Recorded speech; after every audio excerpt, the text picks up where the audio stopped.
आज फिर पिकॉक जी बैठे हैं अपनी बेटर पोजीशन में। कल जब लिया था तो इस झाड़ी के पीछे था ये।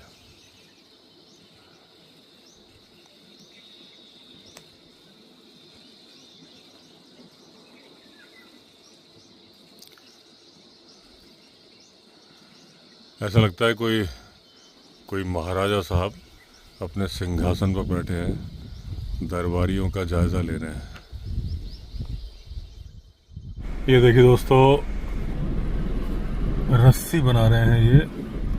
ये जो पेड़ का नाम मैं भूल गया उतना, हाँ भीमल की लकड़ी होती है, उसको पहले पानी में डाल देते हैं। करीब 1 महीने तक ये पानी में पड़ी रहेगी। फिर जब गल जाती है तो ऐसे उसकी छाल निकालते हैं।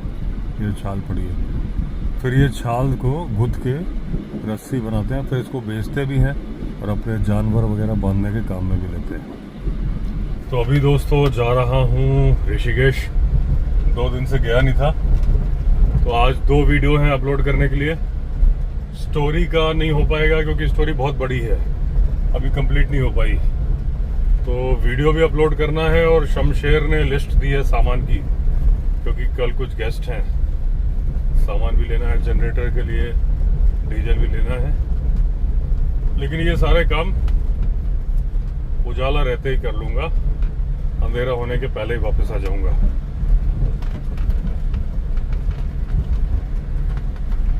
कई लोगों ने मुझे बताया कि आपको बहुत इंडिकेशंस मिल रहे हैं। कभी कांच पे किसी ने हाथ मार दिया, कभी उड़ता हुआ बलून अजीबोगरीब तरीके से सामने से निकला, कभी मखना हाथी बगल से निकल गया। उस दिन वो आदमी मिल गया। तो सबने बोला ये इंडिकेशन है कि आप रात को मत चलो। किसी का कमेंट था, नाम मुझे याद नहीं। तो मैंने दोस्तों रात को चलना बंद कर दिया जब तक हाथियों का सीजन है। उस दिन सर्कमस्टेंसेस ऐसे थे कि मैं रात को आया था। दिल्ली से मैं चला, उसके बाद पुलिस ने लंढौर एक इलाका है वहां से डाइवर्ट कर दिया रास्ता। तो फिर वहां से ट्रैफिक जाम था और रेलवे क्रॉसिंग थी। एक छोटा हाथी वाला बोला कि मुझे शॉर्टकट मालूम है, और क्योंकि मैं अकेला था, अकेले आदमी को तो किसी से डर लगता नहीं है भूत को छोड़ के, तो मैं उसके छोटा हाथी के पीछे पीछे गांव खेड़े से दुनिया भर से होते होते पता नहीं अजीबोगरीब रास्तों से निकल के आया था। तो मैं इंदिरापुरम से चला था 1 बजे, यहाँ आया था रात के 9 बजे। जो रास्ता 4 घंटे का है उस दिन मुझे 8 घंटे लगे थे। ये कारण था कि मैं लेट हो गया था। अदरवाइज जब तक हाथियों का सीजन है, मैंने उस दिन जब मखना मेरे बगल से निकल गया ना, तो मैं डिले नहीं करता, क्योंकि मेरी फैमिली है, बच्चे हैं और जिंदगी मुझे भी प्यारी है। तो इसलिए मैं ऐसे कोई काम नहीं करता। और जितने गेस्ट आ रहे होते हैं उनको भी मना कर देता हूँ। अगर कोई बोलता है ना बुकिंग के लिए कि हम लेट हो रहे हैं, मैं मना कर देता हूँ कि नहीं सर, आप कहीं और रुक जाओ, क्योंकि अंधेरा होने के बाद यहाँ मत आओ। जिनकी एडवांस बुकिंग होती है उनकी अलग बात है, उनको तो पहले से बताया होता है। लेकिन जो वॉक-इन्स के बड़े कॉल आते हैं ना, जो ऋषिकेश के पास पहुंच रहे होते हैं और फिर कॉल करते हैं, उनको मना कर देता हूँ अगर अंधेरा होने वाला होता है। क्योंकि जितनी जान मुझे अपनी प्यारी है, उतनी ही अपने गेस्ट की भी प्यारी है। होता कुछ नहीं है, लोग रह रहे हैं, लेकिन 1% जो होता है ना, वो भी क्यों हो। इसलिए हाथी का जब तक टाइम है, तो ये पिकनिक बन रही है बढ़िया तरीके से इनकी। यहाँ पे सब लोग नहा रहे हैं नदी में, और गर्मी में इसी बात का तो मजा है। देखिए, गर्मी दिल्ली में बहुत ज्यादा है, पूरे इंडिया में बहुत ज्यादा है। तो ऐसा नहीं कि यहाँ गर्मी नहीं है, गर्मी तो यहाँ भी है, लेकिन दिल्ली से 4-5 डिग्री टेम्परेचर कम होता है, तो उतना बहुत फर्क होता है। और दूसरा, यहाँ पानी वगैरह है, जंगल है, क्योंकि आजकल 40+ तो नैनीताल शिमला में होने लगा है। तो यहाँ का एल्टीट्यूड मेरे ख्याल से 4000 है, जो मेरे रिजॉर्ट का है, अंदाजा बता रहा हूँ, क्योंकि मैंने नापा नहीं कभी। वैसे एक इंस्ट्रूमेंट आता है, घड़ी में भी होता है, लेकिन मेरे पास नहीं है फिलहाल। तो नीलकंठ महादेव मंदिर का जो एल्टीट्यूड मैंने देखा गूगल पे, उससे मैंने अंदाजा लगाया, क्योंकि नीलकंठ महादेव हमारे यहाँ से बहुत ज्यादा दूर भी नहीं है और बहुत ज्यादा ऊंचा भी नहीं है। उससे मैंने अंदाजा लगाया, तो मेरा एल्टीट्यूड है करीब 4000 फीट अबव सी लेवल।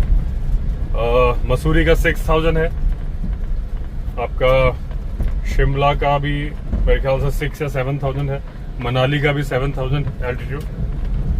तो उस हिसाब से जितना शिमला मनाली का होगा उससे 3-4 डिग्री ज़्यादा होगा। तो गर्मी तो है, कोई बात नो डाउट, लेकिन दिल्ली वगैरह से काफ़ी कम है।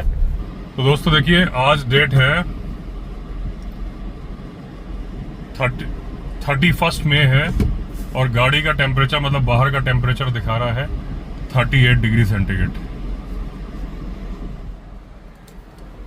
तो 38 डिग्री सेंटीग्रेड या 38 डिग्री सेल्सियस, तो दिल्ली में तो 48 चल रहा है। तो मेरा अंदाजा था कि 5 डिग्री का फर्क होता है, लेकिन अभी तो लग रहा है कि 10 डिग्री का फर्क है दिल्ली से। यहाँ हमारे यहाँ का टेम्परेचर ऋषिकेश से कम है। टेम्परेचर कम नहीं है, देखो आप बाहर देखो, धूप देख के ही आपको लग रहा है कि अच्छा खासा टेम्परेचर है, और लेकिन फिर भी आगे कुआं पीछे खाई, तो आप क्या चुनोगे। तो वो वाली बात है कि जब हर जगह टेम्परेचर ज्यादा है, 40 तो नैनीताल में है और अगर 38 यहाँ का दिखा रहा है तो क्या बुरा है। ये वाली बात है। अभी 37 दिखा रहा है, ये देखो आप,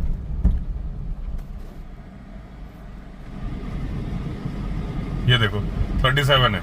लेकिन ये क्योंकि मैं अभी जंगलों के बीच में हूं, जब मैं ऋषिकेश पहुंचूंगा टेम्परेचर बढ़ जाएगा। यहाँ क्योंकि पानी है, जंगल है, तो उस हिसाब से आप कंपेयर करोगे कि जब आपको गर्मी है, गर्मी हर जगह है। अब पहाड़ पे एक प्रॉब्लम भी है ना, आप जब हिल स्टेशन जाओगे तो ट्रैफिक जाम जबरदस्त होगा। तो यहाँ पे ट्रैफिक जाम नहीं है, देखो खाली पड़ी रोड, खाली नहीं है, 2 गाड़ी आगे गई है। तो यहाँ क्या होता है दोस्तों, जो हरिद्वार ऋषिकेश आने का ट्रैफिक जाम का मैं बता रहा हूँ आपको, जैसे कि मैंने भी आपको बताया, मैं खुद 8 घंटे में आया, लेकिन वो सैटरडे। अगर सैटरडे को आप लेट हो गए तो आप जाम में फंसोगे। मैं जाम में नहीं फंसा, थोड़ा सा फंसा, आधे घंटे के जाम में फंसा, लेकिन पुलिस ने क्या है इंतजाम किए हुए है कि जाम ना लगने पाए, इसके लिए वो क्या करते हैं, 2 घंटे तो सीधा ट्रैफिक छोड़ते हैं, 2 घंटे लंढौर वाले रास्ते पे छोड़ते हैं। वो रास्ता 50-60 किलोमीटर बढ़ जाता है, प्लस सकरा रास्ता, उसमें 2 रेलवे क्रॉसिंग भी आती है। तो इसलिए अगर आप यहाँ सैटरडे को आ रहे हो तो अर्ली मॉर्निंग निकलो।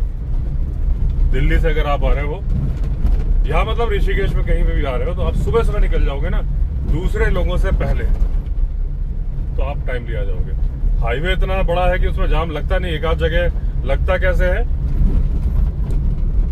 कि जब कोई भाई साहब उल्टी गाड़ी घुसा देते हैं, एक हल्का सा जाम लगा, और उसमें क्या आदत होती है सबकी, अच्छा रॉन्ग साइड ले लो, रॉन्ग साइड, और एक गाड़ी निकल जाती है, उनको लगता है कि बस एक गाड़ी है तो फिर चलो, तो पीछे पीछे 20, 25, 30 गाड़ी चल रही, उनको लगता है इतनी सारी गाड़ी का कोई चालान थोड़ी ना करेगा, लेकिन आगे जाके सारे के सारे फंस जाते हैं। अब होता क्या, दोनों रोड जाम हो जाती है, आने की जाने की। ऐसा ही उल्टी साइड वाले भी करते हैं, तो एक पूरा जाम हो जाता है। फिर या तो पुलिस वाले आते हैं क्लियर कराने के लिए, या फिर पब्लिक में से ही कुछ लोग वॉलंटियर बनते हैं, निकालते हैं। तो वो जो जाम एक हल्का फुल्का सा था 5 मिनट का, वो 2 घंटे का जाम बन जाता है, क्योंकि रॉन्ग साइड से गाड़ी घुसेड़ देते हैं। तो इसलिए आप जब आओ तो भैया आप कभी मत घुसेड़ना रॉन्ग साइड से। आपको लग रहा है वो गाड़ी निकल रही है, आगे जाके आपको खड़ी मिल जाएगी। कैसे निकलेगी जब सामने से दूसरी गाड़ी आ रही है? तो ये है, फिर भी गर्मी का टाइम है दोस्तों, डिहाइड्रेशन बचाओ, क्योंकि 1-2 दिन से मैं थोड़ा धूप में निकल गया था, मुझे ही ऐसा लग रहा था। तो टेम्परेचर तो है ही, अब गाड़ी में भले ही 37 दिखा रहा हो, लेकिन टेम्परेचर तो है, ऐसा नहीं गर्मी नहीं है। तो पानी पीते रहो, पानी या खीरा, इस तरह की चीजें खाओ जो कि धीरे, क्योंकि आप बहुत ज्यादा पानी तो पी नहीं सकते, एकदम से पियोगे तो वॉमिट आ जाएगी। तो कोल्ड ड्रिंक बिल्कुल मत पियो। अगर आप ऐसे गर्मी में निकले हो, कोल्ड ड्रिंक पीने से नुकसान होता है। आप सादा पानी पियो, नॉर्मल टेम्परेचर है, ठंडा जो भी है। लेकिन अगर आपको डिहाइड्रेशन फील हो रहा है तो आप खीरा, ककड़ी, वाटरमेलन, तरबूज, देखिए ये हाथी यहाँ पे आया था, फोन पे बज गया है, लेकिन तो देखिए दोस्तों यहाँ पे भी हाथी आया था। अब ये मखना तो नहीं था अपना वाला।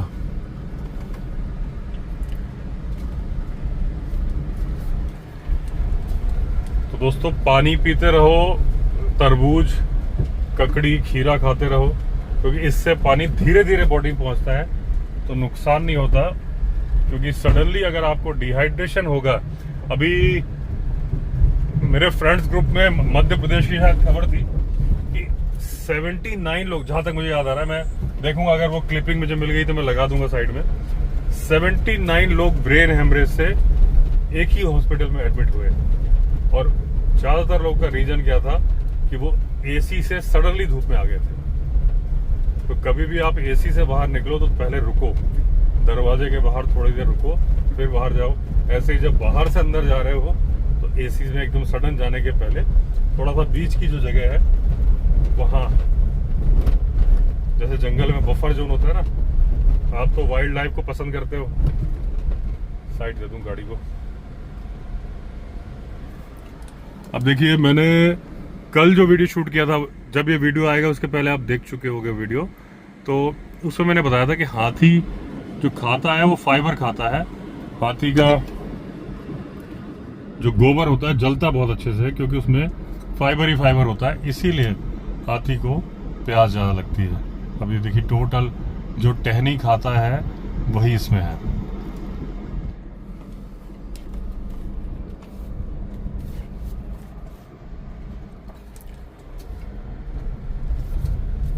तो गर्मी से ध्यान रखो दोस्तों, ज्यादा दिन की गर्मी नहीं है। नौतपा जिसको बोलते हैं, मेरे ख्याल से 2 जून तक है।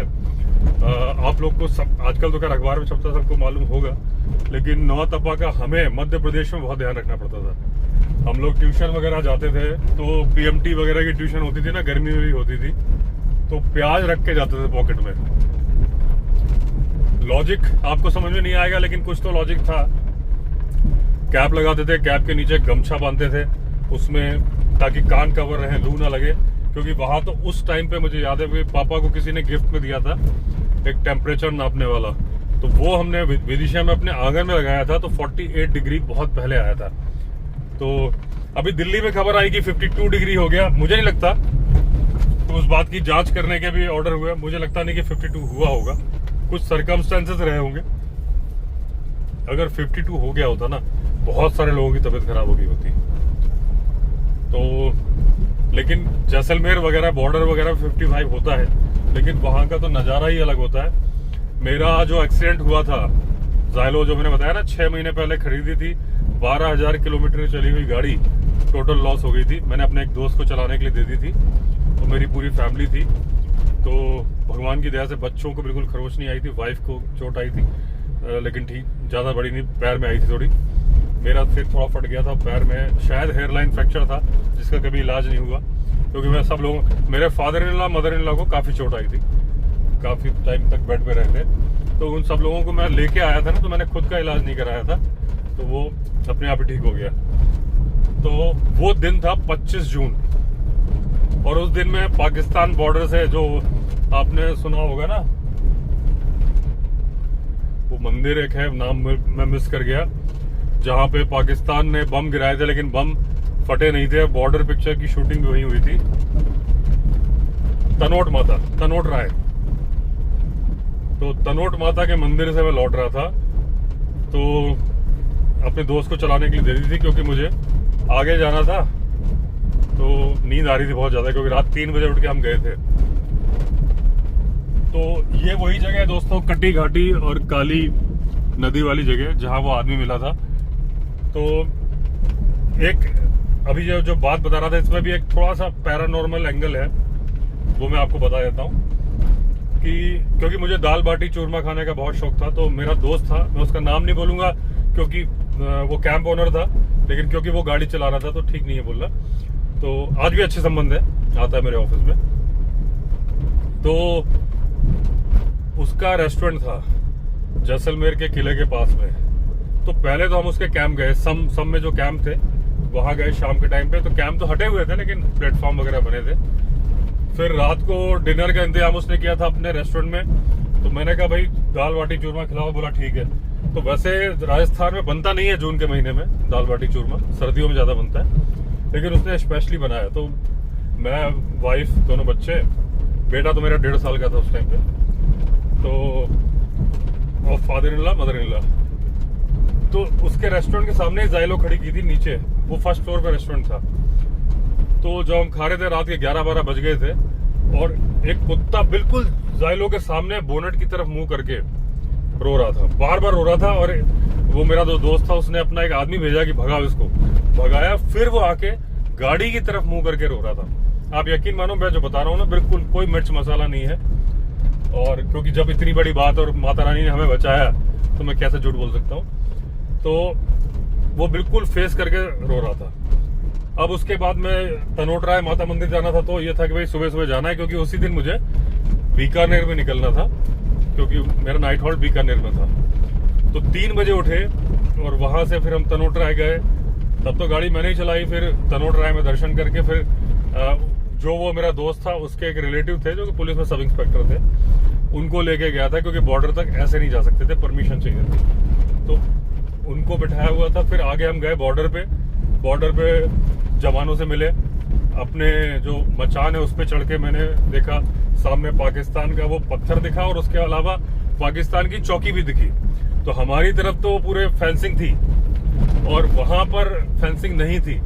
तो जो जवान ने बोला वो बता रहा हूँ, बुरा मत मानना, मेरा चैनल इंडिया के बाद सबसे ज्यादा पाकिस्तान में देखा जाता है। लेकिन जो उस वक्त बोला मैं बोल देता हूँ, क्योंकि देखिए युद्ध भी हुए हैं, अपनी दोस्ती प्यार अपनी जगह है, लेकिन लड़ाई झगड़े भी अपनी जगह है। जो उसने बोला था जवान ने, मैंने कहा उन्होंने बाउंड्री क्यों नहीं बनाई हुई है? तो उसने बोला सर चोर के घर में कौन चोरी करेगा।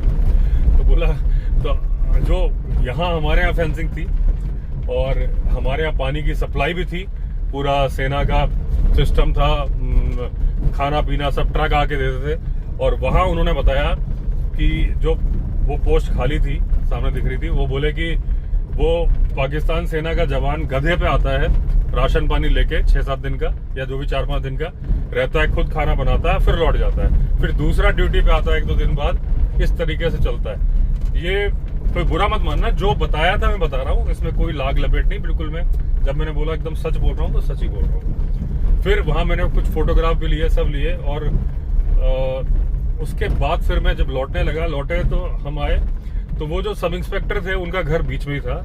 तो उन्होंने बोला आपको बाजरे की राबड़ी बहुत खिलाते हो, और आपको मालूम है दोस्तों, आप अगर मेरा चैनल देखते हो, कि मुझे देसी फूड बहुत ज्यादा पसंद है। तो मैंने कहा खिलाओ। आप तो खिलाया तो बड़ी अच्छी लगी, बड़ी टेस्टी राजस्थान की राबड़ी मतलब रबड़ी से मत लेना, रबड़ी तो मीठी होती है दूध की, राबड़ी बाजरे की बनती है, नमकीन होती है, बड़ी टेस्टी। मैंने दबा के खा ली। अब जब दबा के खा ली उससे नींद बहुत आती है, तो मुझे नींद आने लगी। और रात 3 बजे से उठे हुए थे, और मेरे ख्याल से दोपहर के 1 बज रहे होंगे उस टाइम पे। तो मैंने अपने दोस्त को बोला यार तुम चलो। अच्छा हाँ, इसके पहले एक घटना और हुई थी जो पैरानॉर्मल एंगल में बताना भूल गया, कि जब वो सब इंस्पेक्टर के घर थे, उसके पहले जब हम आ रहे थे तो इंडियन आर्मी के बंकर थे बहुत सारे, इधर तो बने हैं। अगर आप तनोट राय मंदिर जाओगे तो आप देखोगे बहुत सारे बंकर दिखते हैं, खाली पड़े हैं। तो उन बंकरों में हम गए देखने अंदर से बंकर कैसा होता है, क्या होता है। तो वो जो मेरा दोस्त था, अचानक से एक हड्डी पड़ी मिली, बड़ी लंबी सी थी। वो समझ में नहीं आया किस चीज, वो लोकल था, वो नहीं समझ पाया, बोले ये किस जानवर की हड्डी है। फिर कुछ भी हुआ तो इन बिटवीन मैंने कहा जरा सूसू कर लूं, साइड में गया, नीचे आ गए थे वो, फिर ऊपर को गया, और वो शायद वहां से हड्डी उठा लाया, जो कि पॉकेट में रख ली, मुझे दिखी नहीं। फिर जब ये वहां सब इंस्पेक्टर के यहाँ से राबड़ी खा के हम चले, तो जब मैं गाड़ी में बैठने लगा तो मैंने अपने दोस्त को बोला यार तुम चला लो। वो सब इंस्पेक्टर आगे बैठ रहे थे, जाइलो थी तो सिटिंग अरेंजमेंट, आगे 2 सीटें, पीछे 2 और उसके पीछे 3। तो मैंने कहा यार तुम चला लो, बहुत ज्यादा नींद आ रही, थोड़ा झपकी मार लूं, क्योंकि मुझे आगे भी बीकानेर जाना है, गाड़ी चलानी है। और वैसे क्या है, लॉन्ग ड्राइव पे मैं रजनीगंधा खाता हूँ प्लेन विदाउट टोबैको, उस टाइम छोड़ा हुआ था 6 महीने से। तो वो खाते रहो तो रात भर ड्राइव करते रहो, मेरी आदत है कि मैं मुंह में चबाता रहता हूँ, फिर मुझे नींद नहीं आती। और दूसरी बात, जब मैं रात को ड्राइव करता हूँ तो मैं खाना कभी नहीं खाता, चाय में डिप करके बिस्किट खाता हूँ, तो नींद नहीं आती। अगर आप खाना खा लो तो नींद आती है। यहाँ तो खाना और राबड़ी खा ली थी, तो वो तो और नींद वाली चीज। जैसे लस्सी पी लो, लस्सी से बहुत नींद आती है। तो मैंने कहा यार तुम चला लो। तो जब मैंने बाई चांस से आगे का गेट खोला तो उसमें सीट के नीचे वो हड्डी रखी हुई थी, क्योंकि उसके पहले तक मैं गाड़ी चला रहा था। तो जो मेरा दोस्त था उसने पॉकेट में हड्डी रखी थी और वो सीट के नीचे रख दी थी कि उठा लेगा। उस जो भी उसने सोचा हो, मुझे नहीं बताया था, बताता तो भी कोई दिक्कत नहीं थी मुझे, लेकिन नहीं बताया था। तो वो सीट के नीचे मैंने हड्डी देखी, फिर वो मेरे दिमाग से उतर गया। तो मैं बीच वाली सीट में लेफ्ट साइड में बैठ गया, राइट हैंड में बैठे मेरे फादर इन लॉ, पीछे मेरी वाइफ, मदर इन लॉ, दोनों बच्चे। मेरा दोस्त गाड़ी चलाने लगा, आगे वो पुलिस वाला। रोड से गाड़ी जा रही, थोड़ा ही आगे बढ़े होंगे 8-10 किलोमीटर, किसी से नहीं टकराई और स्पीड भी ज्यादा नहीं था, 70 के आसपास रही होगी। क्योंकि वो मेरा दोस्त था, उसको महिंद्रा मेजर चलाने की आदत थी, उसके पास पावर स्टीयरिंग वाली गाड़ी नहीं थी उस टाइम पे। तो एक ट्रक निकला, इसने लेफ्ट को उतारी और बातचीत चल रही थी कुछ बॉर्डर पे क्या हो रहा है सब उस बारे में। वो देखिए दोस्तों, हाथी, बहुत सारे हाथी, पूरा पूरा हर्ड है। आगे से दिखाता हूँ, ये देखिए छांव में खड़े हैं और मैं जब लौटूंगा ना तो आज ये हाथी मिलने वाले। ये देखिए कितने सारे हाथी, ये देखिए कितने सारे हाथी खड़े हैं। ये पूरा, अच्छा पानी भी है तो पानी भी डाल रहे हैं अपने ऊपर, इनकी बॉडी चमक रही है और अभी धूप में नहीं आ रहा है कि अगर ये धूप में आएंगे ना इनकी स्किन जलने से लगती है। ये मिट्टी डालते हैं और हाथियों को ब्रेन स्ट्रोक भी आ जाता है, हाथी पागल हो गया बोलते हैं ना। अगर इस धूप में आ जाएंगे ना वो काफी देर घूमेंगे। तो ये धूप में है लेकिन छांव में भी है, आप देख रहे हो पेड़ के नीचे। इनको प्यास लग रही है, इधर से दो और भी आ रहे हैं। अरे बाप रे, काफी बड़ा हर्ड है, ये देखो और भी हाथी आ रहे हैं। तो ये इंतजार कर रहे हैं थोड़ा धूप कम होने का, फिर इसके बाद ये वहां से वहां जाएंगे जहां बहुत ज्यादा पानी है, पूरा पानी में नहाएंगे और फिर वापस लौट के इस जंगल में चले जाएंगे जहां मुझे दिख रहे हैं 3, 3, 6, 3, 9 बच्चे भी हैं। अरे बहुत सारे। अब दोस्तों इसमें बच्चे भी हैं और 16 साल से कम उम्र वाला टस्कर भी है, ये आपको अगर दिखेगा। तो अभी ये छांव में ही रहेंगे जब तक धूप कम नहीं हो जाएगी, उसके बाद जाएंगे, धूल डालते रहेंगे।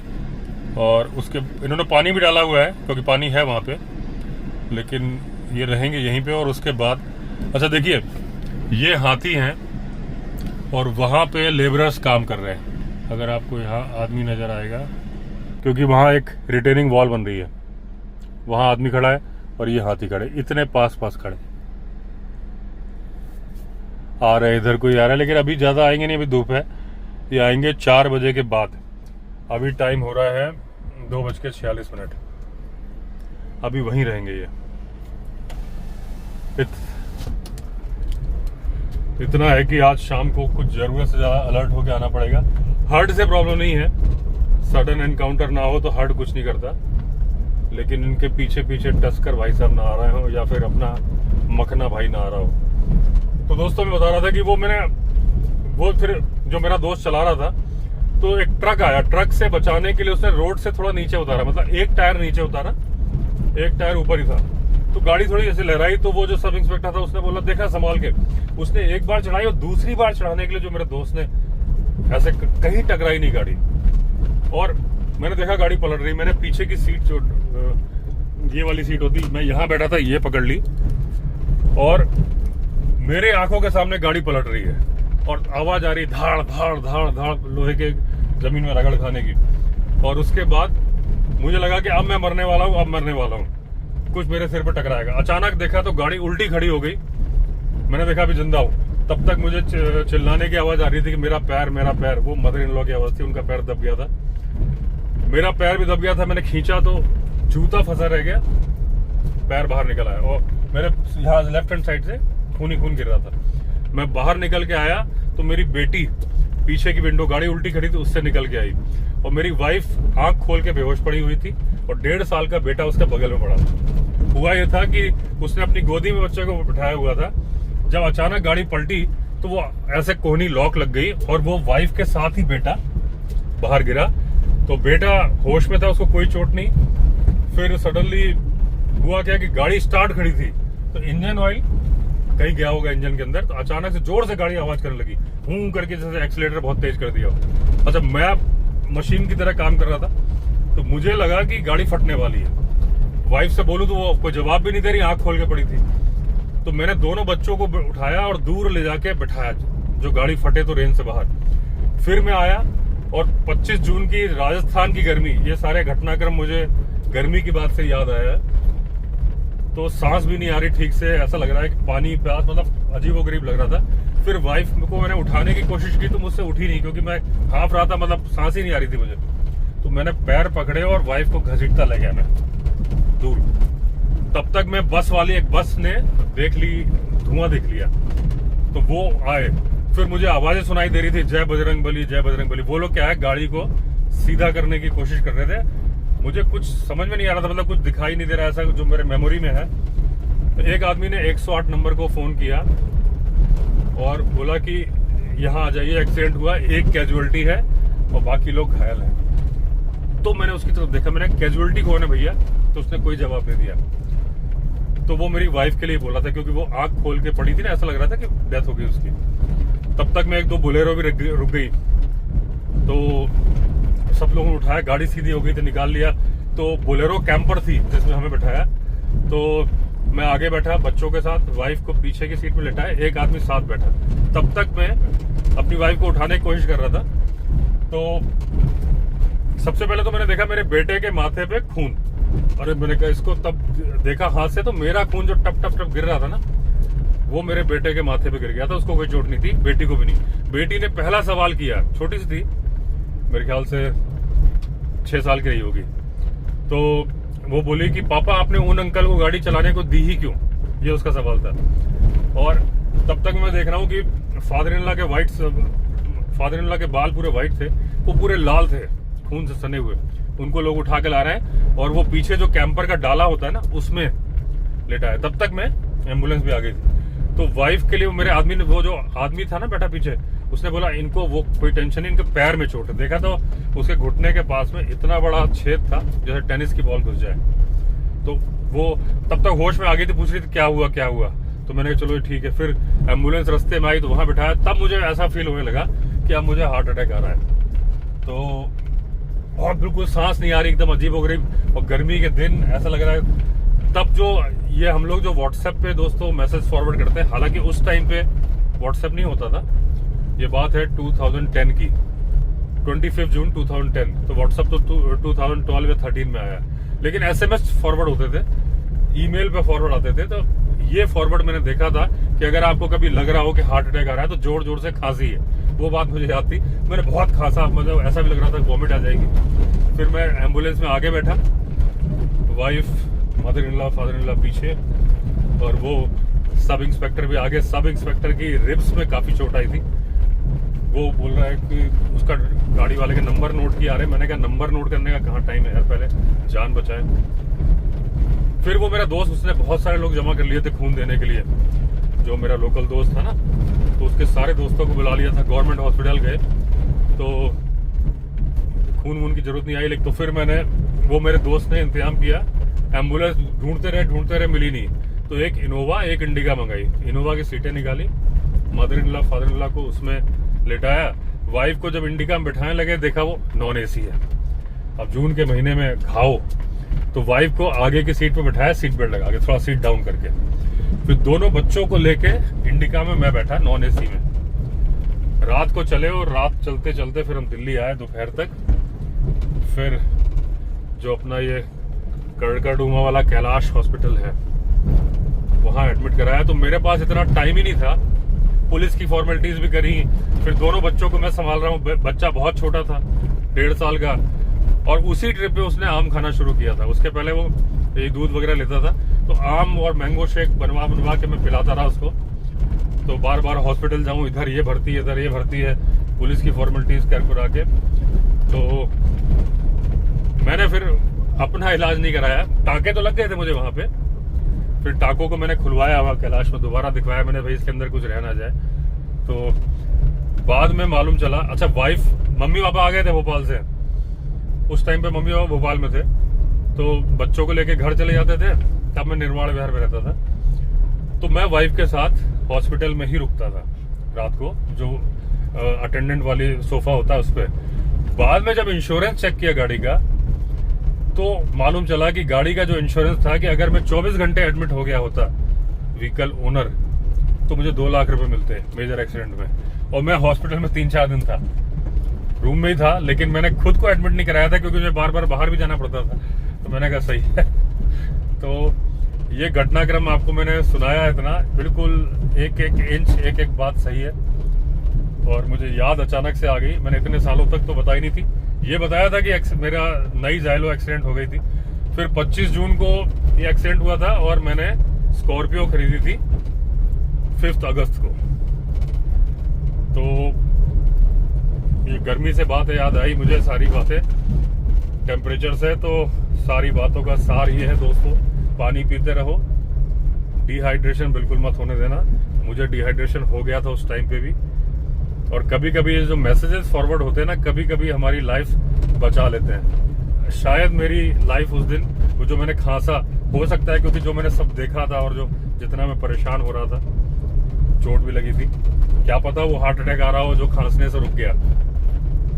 तो चलिए, अभी तो मैंने आपको वाइल्ड लाइफ की जगह पुरानी बातें बता दी, थोड़ा आप परेशान हो गए, लेकिन याद आई। और बताने का पर्पज ये था कि दूसरों के साथ कुछ बुरा ना हो। हमें तो तनोट राय माता ने बचा लिया था, बच्चों को तो खरोच भी नहीं आई थी और बाकी जिसको भी जो हुआ था सब ठीक हो गए। वाइफ को जरा सा कुछ था, मेरे पैर में मैं 2-3 महीने लंगड़ा के चला था, तो लेफ्ट पैर में चोट थी, सिर का टाके तो ठीक थे। बच्चों को तो भगवान ने ऐसा बचाया था कि एक खरोच नहीं आई थी। और उस टाइम पे दोस्तों इतनी मदद करी थी जो राजस्थानी थे वहां पे लोकल। लेकिन उस वक्त दोस्तों मैंने सोचा कि लोग इतना लड़ते झगड़ते रहते हैं, लेकिन जब मदद करने की बारी आती है तो लोग एक दूसरे की मदद भी बहुत करते हैं। इंसानियत इस दुनिया में जिंदा है। आज करीब 14 साल हो गए, लेकिन जब मैं आपको बता रहा हूँ तो पूरा वो मंजर मेरे सामने घूम रहा है। दोस्तों जो पैरानॉर्मल एंगल में बता रहा था ना आपको, तो कई लोगों ने बोला कि वो जो हड्डी थी जो मेरे दोस्त ने उठा के रख ली थी बंकर के पास से गाड़ी की सीट के नीचे, बहुत सारे लोगों को कहना था, क्योंकि वो अजीबोगरीब जानवर थी, जानवर तो रहा होगा कोई, लेकिन बहुत सारे लोगों को कहना था कि वो हड्डी उस इलाके को छोड़ के जाना नहीं चाह रही थी, इसलिए उसने गाड़ी पलटा के, गाड़ी टोटल लॉस हो गई, गाड़ी वहीं रह गई। गाड़ी तो बहुत बाद में आई थी फिर, और फिर तो वो मतलब मैंने इंश्योरेंस कंपनी से भी कुछ इशू हुआ था, फिर मैंने टूटी हुई गाड़ी ले ली थी और पैसे ले लिए थे जितने मिलने थे। फिर गाड़ी को रिपेयर करा के मैंने बहुत साल तक रखी थी। 2 गाड़ी रखता था, स्कॉर्पियो में खुद चलाता था, जाइलो पे ड्राइवर था, तो स्टाफ वगैरह को, या मैं ऑफिस जब इंदिरापुरम से शकरपुर में ऑफिस था तो फिर मैं स्कॉर्पियो नहीं ले जाता था, जाइलो से ड्राइवर जाता था, दिन भर ड्राइवर ऑफिस में बैठता था, पेमेंट शेमेंट ला दी, कभी स्टाफ को छोड़ना वोड़ना, ये काम करते थे। फिर मैंने एक कॉन्ट्रैक्टर को बेच दी थी जाइलो। तो जो पैरानॉर्मल एंगल था वो यही था जो लोगों ने मुझे बताया कि वो हड्डी गाड़ी में रख ली थी और उसकी आत्मा भी साथ में आ गई थी, ऐसा लोगों ने बताया था। अभी दोस्तों जो मैंने वो वीडियो बनाया था जिसमें कि आदमी मिला था, वो तो आदमी ही था। मैंने उस वीडियो में बोला था कि नशा किया है शायद, तो किसी ने कमेंट लिखा कि भाई मेरी ड्यूटी रेलवे में है ट्रैक पे चलने की, कई बार डेड बॉडीज हटवानी पड़ती हैं और कई बार अकेले अकेले चलना पड़ता है, आज तक भूत नहीं मिला। तो दोस्तों बात सही है, भूत भय का भूत होता है। इसमें क्या होता है, देखो वो ड्यूटी अपनी कर रहे हैं और रेलवे ट्रैक में तो जंगलों से भी गुजरता है रेलवे ट्रैक, लेकिन जब तक आप दिमाग में सोचोगे नहीं ना, भूत आपको दिमाग में आता नहीं है। मैं इस रास्ते में, जंगल वाले रास्ते में रात के 3 बजे भी गया हूं। आपने मेरे कितने वीडियो देखे, मैं अकेला चलता हूं, कभी डरा, कभी नहीं डरा। डरा तो उस दिन भी नहीं, अगर डरा तो मैं क्यों आता। जवाब डर मतलब प्रीकॉशन है कि यार मैंने कहा इस आदमी को बिठाऊंगा नहीं भाई, है क्योंकि वो भूत भी हो सकता था और वो चोर लुटेरा भी। अब नशेड़ी है, उसको 2 मोबाइल फोन मिल गए तो उसके बहुत दिनों का काम हो जाएगा कि जंगल में एक पत्थर मार दो, पीछे से पीछे बैठाओ, पत्थर मारो, 2 मोबाइल फोन लेके चंपत हो जाओ। तो अपनी सुरक्षा के लिए है। लेकिन मैं बता रहा हूं कि जब मैं इसी रास्ते, देखो ऐसा नहीं है, मैंने कभी नहीं बोला कि मुझे भूतों पर विश्वास नहीं है, क्योंकि मेरे सरकारी बंगले में एक एक्सपीरियंस हुआ था। अभी किसी ने कमेंट लिखा कि आप वो बताओ दोबारा, तो आप पुराने वीडियो में देख लेना, उसमें उसका टाइटल है घनघोर बेइज्जती। उसमें जो मेरा पुराना डॉग था लकी, उसके बारे में कुछ बताया था मैंने, उसी में ये एक्सपीरियंस भी शेयर किया और रियल है। जैसे आज वाली घटना मैंने बताई वो भी एकदम रियल थी। तो वो पैरानॉर्मल एक्सपीरियंस था जिसका किसी के पास जवाब नहीं था। डिस्ट्रिक्ट मजिस्ट्रेट और एसपी लोगों के पास नहीं था। मेरे पिताजी भी एडीएम थे, कोई जवाब नहीं दे पाता था। जो घर आते थे फिर वो यही बोलते थे भाई पूजा कराइए, और कोई कुछ नहीं बोलता था। तो सिर्फ आप इस बात पे नहीं बोल सकते कि भाई पढ़े लिखे लोगों की तरह बातें करो। मैं भी MBA हूँ, SAP कंसल्टेंट हूँ, मेरे mummy papa MA LLB PhD, books चलती हैं लॉ। पापा तो नहीं रहे लेकिन उनकी लॉ बुक्स चलती हैं। मम्मी वकील।